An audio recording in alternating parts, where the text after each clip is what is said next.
Најсилен впечаток во конкуренција на монодрамски остварувања на актери од Соединетите Американски држави, Израел, Ерменија, Бугарија, Хрватска, Албанија, Србија и Македонија, според одлуката на меѓународното жири, остави актерката Јоланта Поденојте од Литванија со низината фантазиски сочна актерска игра без никакви синтетички надворешни ефекти, а која изведе монодрамата "Те чекам злато". Председателот на жирито, македонскиот актер Петар Темелковски, изјави дека Поденојте е наградена заради восхитувачката леснотија на изразот со која допира до најдлабоките точки на човечката духовност, духовитост и комика. Эти спектакли очень серьезные. Град преубав и восхитуване е много. И много гледала во овој град, шетала со големо задоволство.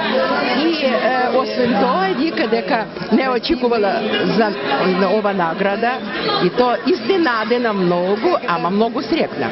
Со гласање беше доделена и награда од публиката која за најдобра ја прогласи монооперата Дневникот на лудиот, што изваде хрватскиот актер Озрен Грабарич, а ја режираше битолчанецот Маријан Нечак. Значат наградите, но најважно е уште на самиот почеток го почувствувавме тоа, значи првиот пат кога игравме во Загреб, веднаш би представата беше прогласена за најдобра представа.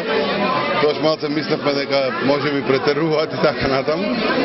Но еве, тоа е наградата е една сатисфакција која што трае моментално, додека ја заборавиш и треба само да продолжиме напред и да ја работиме својата работа. Фестивалот во Битола го организираше Националната установа Центар за култура и оваа година покровител беше ресорното министерство.